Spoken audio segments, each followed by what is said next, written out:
ඔන්න දැන් අපි ඊයේ හදාගත්ත ක්‍රීමි ටොපින් අපේ ක්‍රීමි මේ පුඩින් එක වෙජිටේරියන් පුඩින් එක මම ඇත්තටම ඕවර්නයිට් ෆ්‍රිජ් එකේ තියලා දැන් අද ඇත්තටම අරගත්ත එළියට ඒක අරගෙන අපි බලමු ඒකේ ටොපින් එක කොහොමද හදාගන්නේ කියලා. ඉතින් ඒකට අවශ්‍ය දේවල් තමයි අර වගේම මම මේකට Nescafe Gold එකෙන් මම දානවා මේස හැඳි 4ක් හෝ 5ක්. ඊට පස්සේ brown sugar හැඳි 4ක් හෝ 5ක් පමණ දානවා. ඊට පස්සේ මම warm water අරන් තියෙනවා. ඒකෙනුත් මේස හැඳි 4ක් විතර දාලා අපි බලමු කොහොමද මේක හදාගන්නේ අර කැපචිනෝ මික්ස් එක කියලා. ඔන්න මම මේස හැඳි 4ක් මම දැම්මා Nescafe Gold එකෙන්.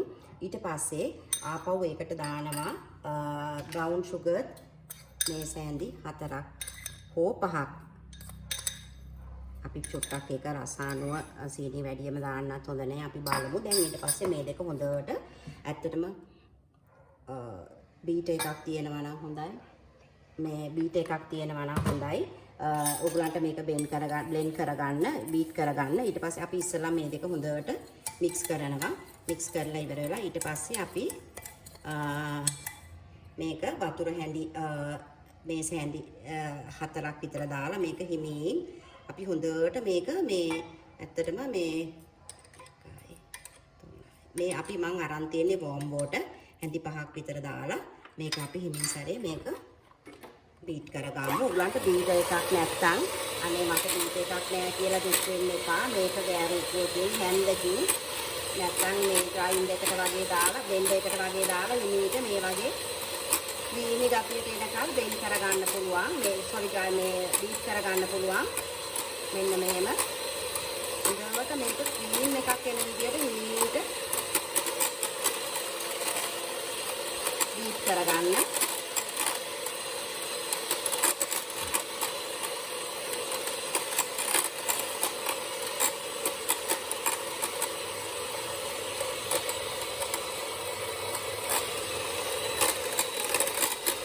තේනවා දැන් මේක ටික ටික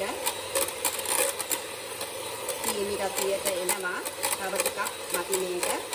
අද මේක සීනි එකක් හොඳට දිය වෙන්න ඕන.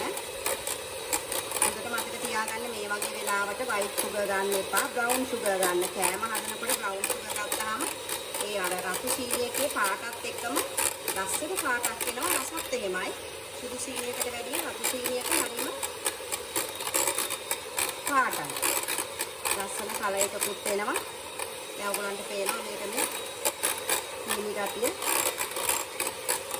හොඳට බීට් කරද්දී මේක සීනි ගතිය වැඩි වෙනවා නේ. ඔයගලන්ට මම හිතන්න පේනවා.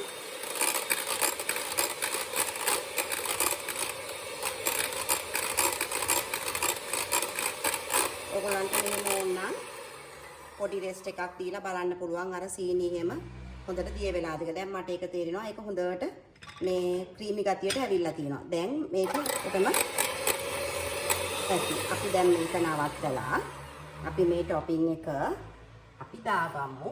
අපි බලමු එහෙනම් අපේ ටොපින් එක මේ පුඩින් එකට කොහොමද දාගන්නේ කියලා. දැන් මෙන්න මෙහෙම දාලා අපි මේක හොඳට මේකෙන් ස්ප්‍රෙඩ් කරමු. මේ විදිහට. මේක රස මේ බබාලා හැම ඉන්නවා නම් මේක ඇත්තටම හරි කැමතියි. අපි මේ විදිහට දාලා මෙන්න මෙහෙම හොඳට right. දැන් මේක මෙන්න මෙහෙම හොඳට ස්ප්‍රෙඩ් කරන්න ඕන.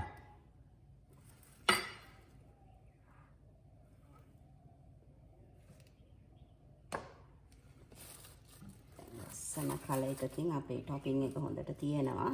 ඊට පස්සේ මේක ආපහු අපිට ෆ්‍රිජ් එකේ දාලා තියලා කෑමට ගන්න පුළුවන්. ඔයගලන්ට දැන් පේනවා මම ඒක ලස්සනට ස්ප්‍රෙඩ් කරා. මෙන්න මෙහෙම. හැම තැනටම යන විදිහට මෙන්න මෙහෙම පොඩ්ඩක් ඔන්නෝම ස්ප්‍රෙඩ් කරා.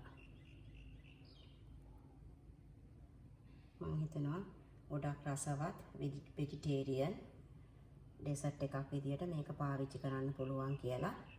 ඉතින් මම හිතනවා දැන් ඕගොල්ලෝ මගෙන් ඇත්තටම දෙයක් ඉගෙන ගත්තා කියලා. ඉතින් එහෙමනම් ඕගොල්ලෝ